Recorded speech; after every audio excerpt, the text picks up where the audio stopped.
나이트를 여러분들 은혜로 잘 다녀왔습니다. 사실은 기도해 주셔서 감사하고 하나님 놀라운 은혜 때문에 감동했던 그런 시간이었거든요. 제가 사실은 2008년에 먼저 목회하던 교회에서 시작한 IT 고아원 선교가 2010년에 지진이 난 이후에 이제 고아원 구호 사역으로 전환이 됐고요. 그래서 예수님 사랑으로 우리가 잘 먹이자.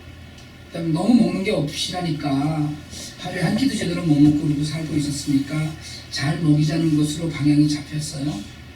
지진 나던 해 또 10월에는 콜레라가 번져서 굉장히 많은 사람이 죽었습니다. 그래서 희생되고 해서 한동안 또 콜레라를 포함한 의료사역 지원도 했었고요. 그리고 천막촌에 시티솔레에 있는 천막촌에 주택을 다시 짓는다고 해서 20채가 넘는 주택 짓기 사역도 저희가 했습니다. 그래도 사실은 우리의 주 사역은 고아들이거든요. 4년 전부터는 사실은 그동안에 이제 먹는 것만 계속 했는데 4년 전부터는 교육 이외에는 미래가 없다, 희망이 도무지 없다 해서 교육에 마음을 품고 교육 사역을 시작했습니다. 그래서 저희가 지금도 기도하는 것이 늘 아이들 먹이고 입히고 배우는 일에 끊임이 없기를 위해서 늘 기도하거든요. 근데 사실은 굉장히 쉽지 않았어요. 늘 때마다 이렇게 표현하면 하나님이 섭섭하실지 모르지만 하나님의 재속을 썩이는 거다 저는 이렇게 생각하거든요. 아주 쉽지 않게 늘 가게 하시고 늘 기도하게 하시고요. 이번 이제는 6월 말에 학교 운영이 다 끝나는데 다음 학기 펀드가 전혀 없는 상황이 되어버렸어요. 근데 사실은 작년까지는 6월 초에 이미 펀드가 다 결정이 돼서 한국에서나 이렇게 후원이 오고 그랬었는데 전혀 없는 상황이었습니다. 이메일로도 말씀을 드린 바 있는데 세계 학교 운영비가 6월 중에 이미 들어와야 되는데 전혀 계획을 할 수가 없었고 그동안 됐었는데 금년에는 이게 학교를 못하겠다 이런 생각을 갖고 있었어요. 그래서 기도하면서 하나님 하시겠지 하는 기도 믿음을 갖고 있지만 저희 사역의 모토가 주시는 만큼 한다기 때문에 안 주시면 못하는 일이니까 그래서 학교 운영을 좀 줄이거나 문을 닫거나 해야 될 형편이다 이렇게 생각을 했어요. 그런데 지난달에 사실은 이메일을 이제 보내고 난 이후에 저에게 청년 중 한 분이 3,000불을 헌금을 했습니다. 그래서 저희가 세 군데 학교 중에 금년부터 2군데만 운영을 하기로 했고요. 원래는 펀드가 안 되면 삼성고아원만이라도 해야 된다고 생각을 하고 있었는데 일단 시작을 하자라는 생각이 되었어요. 사실은 삼성한국고아원 한 군데만 운영을 하려고 해도 1만 불 정도 이상이 필요하고 거기에다 모의고아원 같은 경우에는 27명 되는 큰 아이들이 외부 학교를 가야 되거든요. 외부 학교 갈 때 돈이 많이 들기 때문에 어려웠는데 어쨌든 시드머니처럼 펀드가 됐으니까 그러면 이번에는 왜냐하면 또 1년치를 한꺼번에 준비를 해놓지 않으면 매달 선생님들 월급하고 아이들 학용품이나 이런 것 때문에 애를 써야 되기 때문에 저희가 이제 1년치를 늘 항상 미리 그동안에 쭉 되어왔었거든요. 환율이 올라서 예를 들자면 좀 작년보다 거의 한 50%쯤 환율이 올라서 달러의 힘이 세지긴 했는데 물가가 그것보다 더 많이 올라서 사실 이래저래 마음이 복잡했어요. 청년이 한 헌금이 하나님께서 제게 주시는 사인이라고 믿었습니다. 사실은 하나님께서 하실 일을 기대하게 하셨고 또 하시는 분 하나님이라는 소망을 다시 이제 가졌죠. 사실 제가 많이 말씀을 드렸고 아시는 분들은 아시겠지만 IT 사역을 하면서 너무 많은 간증을 갖고 있습니다. 그래서 하나님 앞에 불평도 많이 하고 하나님 앞에서 내가 좀 징징대는 편이긴 했지만 한 번도 하나님이 빈손으로 가게 하지 않으시고 외면하지 않으시고 했어요. 그런데도 분명히 그런 걸 알면서도 늘 조마조마하고 힘들었습니다. 너무 막막할 때도 많이 있었고요. 근데 그러다가 또 소망의 빛을 보여주시고 하곤 했죠. 하나님이 하실 거라는 믿음은 있었지만 그리고 그동안에 또 하나님께서 하신 일을 너무나 잘 알고 때마다 놀라운 은혜를 드렸던 것도 그냥 기억하고선 알고 있었지만 사실은 믿음 가운데 애를 태우는 시간이 참 많아요. 공부해야 될 아이들은 늘어나고 또 외부 학교에 보내야 될 아이들도 늘어나는데 사실은 공부를 다 해도 소망이 없습니다. 취직할 데가 없기 때문에 그래도 어쨌든 배워야지 고등학교는 졸업을 해야 된다 이런 생각으로 가르쳐야 될 시기에 아무것도 없는 형편이 되니까 참 입이 타더라고요. 어쨌든 하나님께서 사인을 보여주시고 낙심하지 않을 믿음을 주셨다고 생각을 했어요. 그래서 정말 하나님이 우리에게 갈 바를 보여주시는 것이고 이 일이 하나님이 원하시는 일이라는 걸 분명히 저희에게 보여주시는 일이라고 그렇게 믿습니다. 저희가 이제 삼성고아원하고 모의고아원, CFC 고아원에서 학교를 저희가 운영을 했고요. 선생님 월급서부터 전체를 다 책임을 졌고, 그리고 몇몇 고아원은 학용품하고 교육 지원을 조금씩 했었죠. 그래서 학기부터는 CFC 학교 운영을 지원하지 않기로 했기 때문에 2개 고아원을 지원해야 되는데 또 애들이 크니까 점점 외부로 가야 될 애들도 늘어나는 거예요. 그래서 펀드가 지금 안 될 때만 안 되면 매달 펀드를 쪼개면서까지라도 일단 가자 이렇게 생각을 하고 있었어요. 그래서 이제 모의고아원에는 어쩌면 중단할 수 있다는 걸 통보를 해야 될 것 같고 삼성은 일단 시작을 하자 이제 이런 마음으로 비행기를 탔어요. 좀 이제 출발이 비행기가 늦어졌는데 비행기 안에 앉아 있는데 한국에 계신 집사님이 지금 이제 인도 여행 중이신데 카톡을 보내셨더라고요. 주일날쯤 한국에 돌아간다고 그러시면서 저한테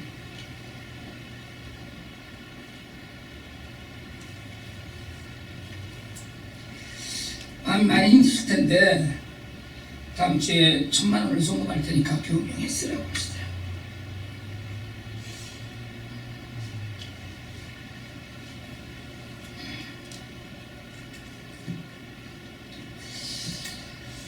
저는 저희가 그냥 심부름한다고 생각을 하고 있거든요.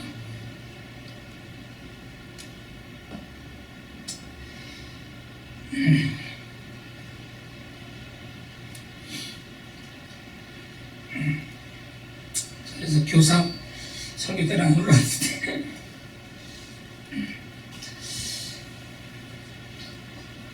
하나님께서는 IT 고아들을 사랑하신다고 저는 늘 믿고 있습니다.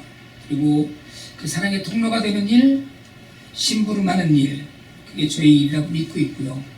심부름꾼은 사실 주인이 시키는 대로만 하면 되는 거거든요.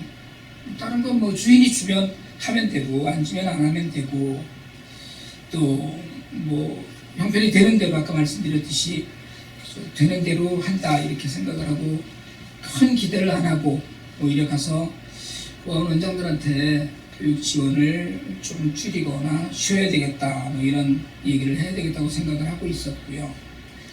삼성학교만 해도 새 학기를 준비하려면 또 아이들이 자꾸 자라니까 외부에 나가는 아이들이 많아서 어떻게 시작을 해야 되나 이렇게 생각을 하면서 가는 길이었는데 쉽게 얘기하자면 이제 8,500불이 더 확보가 된 거예요.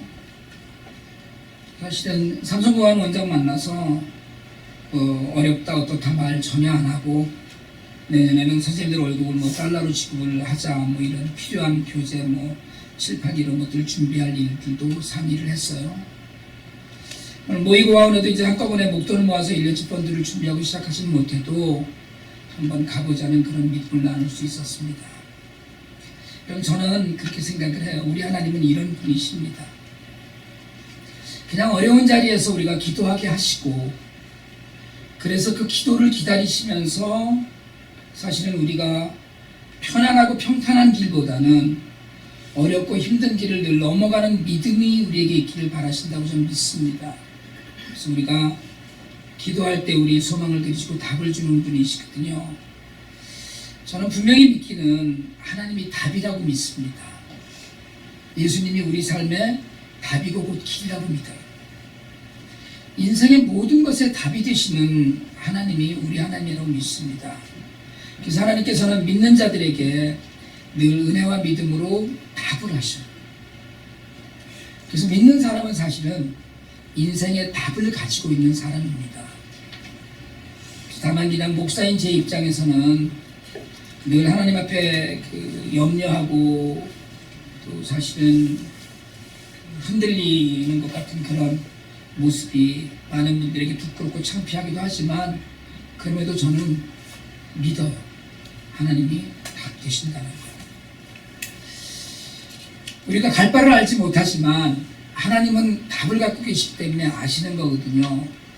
아브라함은 갈 바를 알지 못하고 지시한 땅이 아니라 지시할 땅으로 떠났는데, 그동안 사실은 숱한 간증을 갖고 있는 제가 이 일이 하나님께서 보여주시는 길이라고 믿는 제가 자꾸 늘 흔들리고 불안해하고 불평하는 모습이 사실은 좀 부끄러웠죠. 이번에 IT에 가서 그동안에 깊이 교제가 있지 않았던 선교사님을 한 분 만났어요. 늘 이제 교제를 할 수 있는데 저희들은 애를 쓴다고 그러시면서 그 선교사님이 우리 교회 감사원을 하셨어요. 그 교회 감사문대 갖다 놓았어요. 참, 아니 선교사님 사역을 우리가 도와야 되는데 저희 하는 일이 너무 귀하고 감사하다고 당신도 우리 교회에 헌금을 하고 싶다 그러면서 헌금을 주시더라고요. 제가 이런 사람입니다. 헌금도 수금하고 다니고 선교사님들한테 가서 선교사님이 저희 집에 소파를 사주진 않으시나 그런 사람이에요 제가. 그러시면서 선교사님 그러시더라고요. 헌금은 돈으로 하는 게 아니고 믿음으로 하는 것이라고 그러시면서 제가 늘 했던 이야기를 다시 하시는 거예요. 선교사역은 돈으로 하는 게 아니라 믿음으로 하는 것이더라고. 제가 늘 이야기했지만 자꾸 잊어버리는 이야기를 하나님께서 다시 한번 들려주셨어요. 사실 비행기 타고 춤추고 싶은 소식을 품고 가서 고아원 원장들 만났고요. 그리고 아픈 아이들 또 병원에 데리고 가고 8월팀 진행상 점검하고 준비하고 건축 문제 해주실 선교사님도 만나고 이런 일들을 잘 정리했습니다. 오늘 우리가 읽은 본문은 갈라디아 교회에 보낸 바울의 편지입니다. 그리스도인의 삶의 자유 중에서 선행에 해당되는 부분인데요. 갈라디아서의 주제는 자유입니다. 얽매이지 않는 자유, 하나님으로부터 오는 자유, 그리스도 안에서 누리는 자유예요. 그 자유로운 삶 가운데 베푸는 선행, 이걸 강조하는 부분이에요. 그러면서 선을 행하다가 낙심하지 말라고 했어요. 선을 행하다 낙심한다는 말은 곧 믿음으로 가다가 의심한다는 이야기입니다. 왜 의심합니까? 눈에 보이는 것이 없기 때문에 의심하거든요. 내 때에 이루어지지 않기 때문에 우리는 의심합니다. 그러니까 사실은 하나님은 다 준비하고 계시지만 내가 이 시간에 필요하다고 생각했던 때 없으면 우리는 의심해요. 이게 아닌가? 라고 생각해요. 구체적으로 뭔가 손에 만져지는 무엇이 있지 않으면 우린 자꾸 의심해요. 근데 오늘 우리가 읽은 말씀 바로 앞에 7, 8절의 바울은 우리가 심은 대로 거둔다면서 육체로 심은 사람은 썩어질 육체로 거둘 것이고 성령으로 심은 사람은 성령으로 영생을 거둘 것이라고 이야기합니다. 그러면서 낙심하지 말라고 얘기해요. 여러분 사실은 우리의 선행은 방향은 있는데 방법이 없는 겁니다. 뭘 해야 되는지는 분명히 알아요. 그런데 방법은 우리 손에 있지 않고 하나님의 손에 있습니다. 그래서 변함이 없으신 하나님만 의지해야 되는 거예요. 잠언 16장 1절에 마음의 경영은 사람에게 있어도 말의 응답은 여호와께 있다고 그랬거든요. 그런데 우리는 모든 것을 내가 하려고 해서 지치고 낙심해요. 하나님께 드리면 하나님이 다 할 텐데 내가 하려고 내가 붙들고 있기 때문에 아무 일도 못하고 낙심합니다. 여러분 우리가 이 길이 분명 주님이 보여주신 길이라고 믿고 이쪽이 분명히 하나님이 가리키고 계신 방향이라고 믿을 때 우리가 낙심하는 것은 그 방향에 대한 믿음이 흔들려서 그렇습니다. 그러니까 우리는 옳은 길을 가고 있는데 자꾸 눈에 보이지 않는 거예요. 그러니까 자꾸 믿음이 흔들려서 낙심해요. 우리가 갈 방향을 분명히 아는데 우리의 방법대로 하는 것이 아니라 하나님의 방식으로 해야 되는 걸 자꾸 잊어버리는 거예요. 그래서 낙심을 해요. 저는 사실은 지난 11년 동안 저희가 IT 사역을 하면서 우리 이름을 내거나 우리 사역, 우리를 드러내기 위해서 구제하거나 하지 않습니다. 저희가 그렇게 넓은 땅을 IT에 사뒀지만 그럼 분명히 우리가 산 거예요. 그렇지만 제가 선교사님들한테 늘 하는 얘기가 그럼 우리 땅 아닙니다. 고아원 두 채만 난 지으면 거기다 무엇 하시든지 선교사님들이 알아서 하시라고 늘 말씀을 드려요. 그렇게 고아 사역이나 지역사회 부재할 때마다 내 것이 아니기 때문에 할 수 있다고 저는 믿습니다.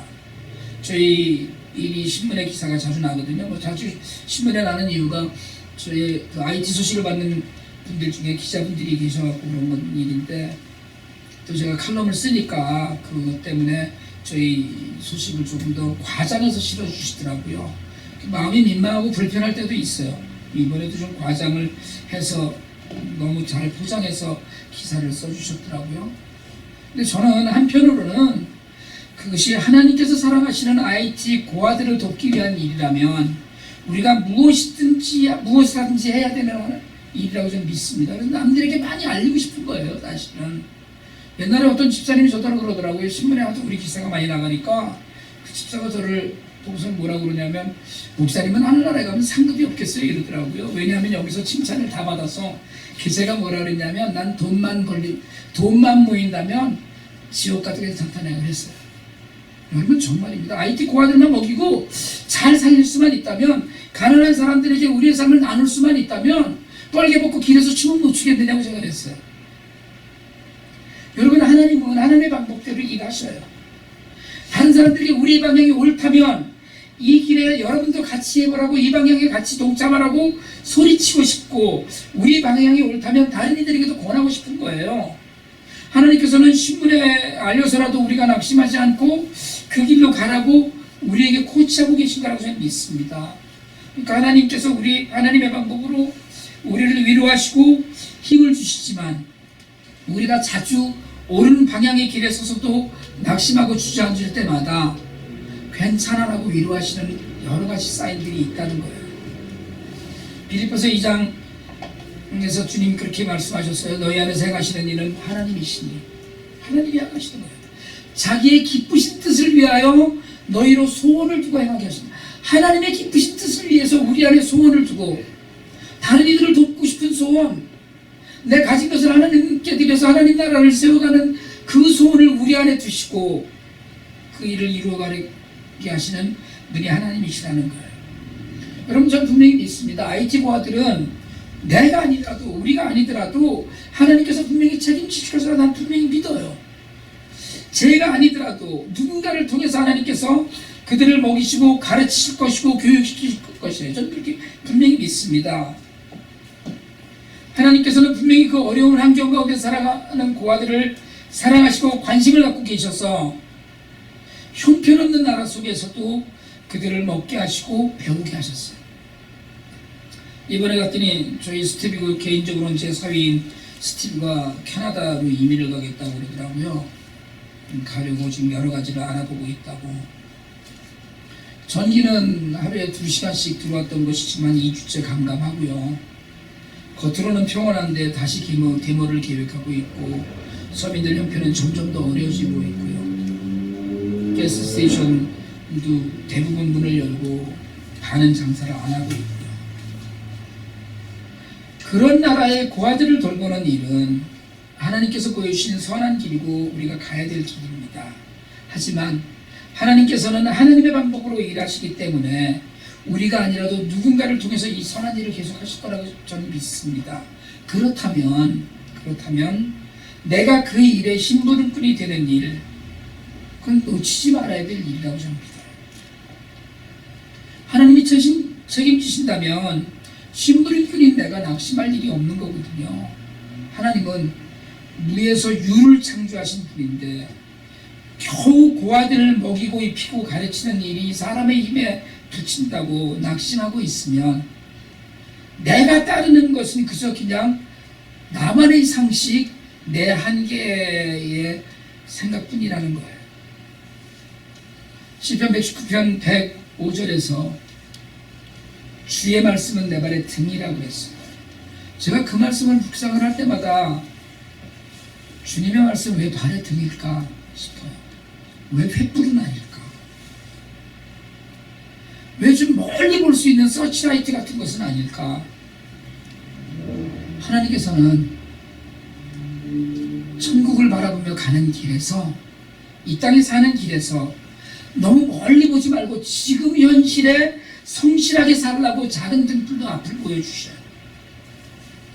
큰 불로 멀리 큰 꿈을 꾸면서 살 수도 있겠지만 지금 일에 충실하고 지금 일에 책임감 있고 지금 일에 성실하라고 하셔요.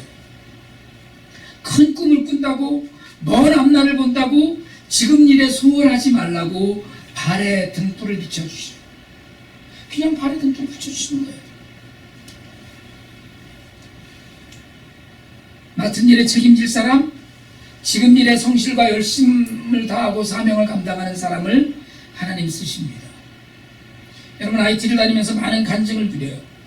늘 연약한 믿음으로 두려워하기도 하고 낙심하기도 하지만 오늘 본문은 우리가 선한 일이라고 믿는 방향으로 나아갈 때 낙심하지 말라고 이야기합니다.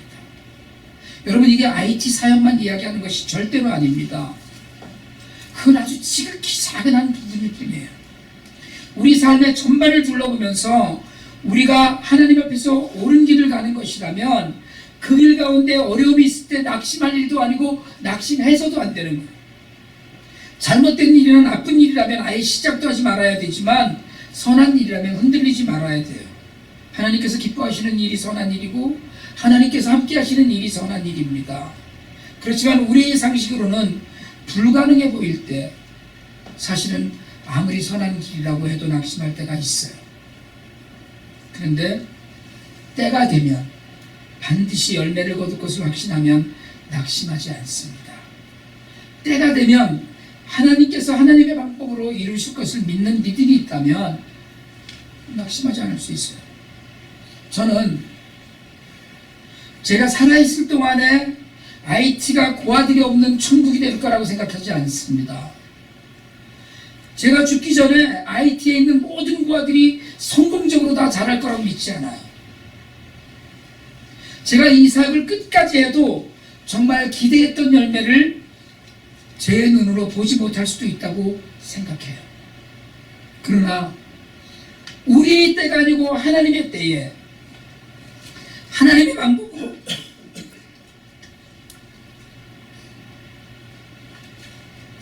하나님께서 그 열매를 거두신다면 우리가 낙심할 이유는 없어요. 우리는 그냥 하기만 하면 됩니다. 우리는 선을 행하기만 하면 돼요. 열매를 기대하지 말고 하나님을 기대하면 돼요. 열매를 기다리지 말고 하나님을 기다리면 됩니다. 우리의 때에 우리의 방법으로 되길 바라기 때문에 우리는 초조하고 낙심해요. 하나님께서 우리가 포기하지 않고 끝까지 이 일을 하게 하시려고 작은 메시지 같은 후원이라도 끊이지 않게 하시고 어떻게든 기도하면서 하나님 나라가 세워지기를 간구하게 하셔요. 여러분은 IT 사역만이 아닙니다. 교회도 그렇고 믿음의 삶도 그래요. 결코 낙심해서도 안 되면 낙심할 일도 없어요. 성경은 오늘 우리가 기회가 있을 때마다 선한 일을 하라고 해요. 선한 일은 돈이 있어서 하는 것이 아니라 믿음이 있기 때문에 하는 것입니다. 여러분, 저는요 사실은 IT 사역을 하면서 돈이 많이 필요해요. 돈이 많이 들어요. 그리고 그 돈으로 해야 될 일이 너무나 많아서 그럴 일이 있다고 생각을 해요. 늘 돈이 많이 있으면 좋겠다라고 생각합니다. 그 돈이 하나님의 도구가 되는 통로를 통해서 헌금이 되는 것이고 그리고 필요한 것이지만 그럼에도 불구하고 그것이 제 수준에 있는 것이 아니에요. 제가 할 일이 아닙니다. 제 염려와 계획으로 마련하는 것이 아니에요. 한 번도 오늘까지도 사실은 누구에게 개인적으로 손 내밀어서 얼마쯤 달라고 얘기해 본 적이 오늘까지 없어요. 우리 형편을 널리 알리는 이메일 보내고 소식들 알리는 일은 하지만 어느 장로님이나 장로님 제가 이번에 만불이 필요합니다라고 이야기해 본 적이 없어요. 여러분, 지난 몇 개월 동안 우리는 느헤미야를 읽고 나누었습니다. 무너진 것을 세우라고 했고 예루살렘에서 살라고 했고 그리고 낙심하지 않고 담대한 믿음으로 하나님 나라의 성벽을 세워가는 걸 우리가 보았어요. 사실 그 설교를 해놓고 고아들을 교육 하나 할 수 없는 처지를 비관하고 낙심했던 제가 부끄러웠습니다. 저는 우리 교회가 무너진 성을 세우리라고 믿듯이 다 무너져 소망이 보이지 않는 것 같은 모든 사역들 가운데, 가난한 이웃들을 돕는 일 가운데, 고아들을 돕는 일 가운데 하나님 나라를 세울 수 있다고 믿습니다. 그것은 내 방법이 아닌 하나님의 방법으로, 내 상식이 아닌 하나님의 손길로, 내 때가 아닌 하나님의 때에, 내가 상상했던 규모가 아니고 하나님이 생각하신 크기로 모든 일이 이루어질 거라고 믿고 고백합니다. 여러분, 우리 삶은 어떻습니까? 우리의 삶 가운데도 낙심할 일이 있어요. 방향은 맞는 것 같은데 너무 더디 간다고 여겨지는 일들이 있어요. 그래서 우리가 힘들어하는 일들이 너무나 많이 있습니다. 근데 오늘 성경은 육체를 위해서 심어서 결국 다 썩어지고 없어질 육체적인 것을 거둘 수도 있고, 성령을 위하여 심어서 성령으로부터 영생의 기쁨을 거둘 수도 있다고 이야기했습니다. 오늘 10절에 보니까 그러므로 우리는 기회에 있는 대로라고 했어요. 여러분, 기회를 놓치지 마시길 바랍니다. 우리의 삶의 모든 시간은 선택이고 기회예요. 선한 일을 할 수 있는 기회, 좋은 씨앗을 뿌릴 기회가 있습니다. 뿌리지 않고 거두는 법칙은 하나님 나라에 없어요. 뿌리지 않았는데 나는 열매는 하나님 나라에는 없습니다. 누가 대신해 줄 수 없는 것이 각자에게 주어진 기회예요. 각자에게 주어진 씨 뿌릴 기회입니다. 하나님께서 다 하시지만 하나님께서는 사람을 통해서 일을 하고 싶어 하시고, 하나님께서는 우리가 선을 행하고 우리가 기회를 놓치지 않고 선한 씨앗을 뿌릴 때를 기다리고 계셔요. IT는 우리에게 기회이고, 말씀 읽고 묵상하며 깨달아가는 것은 우리에게 주신 기회이고, 성도가 서로 교제하면서 사랑을 나누는 것 우리가 행할 기회입니다. 여러분, 바라기는 기회를 잃지 말고 사시길 축복합니다. 이제 선한 일이, 선한 것이 어느 방향인지 우리는 사실은 잘 알고 있어요. 애들도 좋은 일과 나쁜 일이 뭔지 다 압니다. 여러분, 옳은 일이라고 믿고 하나님께서 보여주신 길이라고 믿으면 힘들어도 끝까지 가시길 바랍니다. 넘어지지 말고 포기하지 마세요. 하나님은 넘어지라고 장벽을 세워주신 것이 아니라 넘어가라고 세워주셨어요. 그게 형통의 삶이에요. 여러분, 형통의 삶은 평탄한 길을 가는 게 형통의 삶이 아닙니다. 기도하게 하시고 간신히 그 장벽을 넘어서는 힘, 그 힘을 주시는 것이 형통의 힘이에요. 하나님이 우리 곁에 주신 이웃도 버리지 말고 가실 수 있길 바랍니다. 반드시 우리가 이 어려움을 겪고 힘들어도 끝까지 해보면 하나님의 환한 미소로 우리를 반겨주시는 모습을 만날 그날이 분명히 우리에게 올 줄 믿습니다. 그날까지 선을 행하면서 낙심하지 말고 함께 하나님 나라를 이루고 교회를 이루고 가정을 이루어가는 우리 모두가 되기를 주님의 이름으로 축복합니다.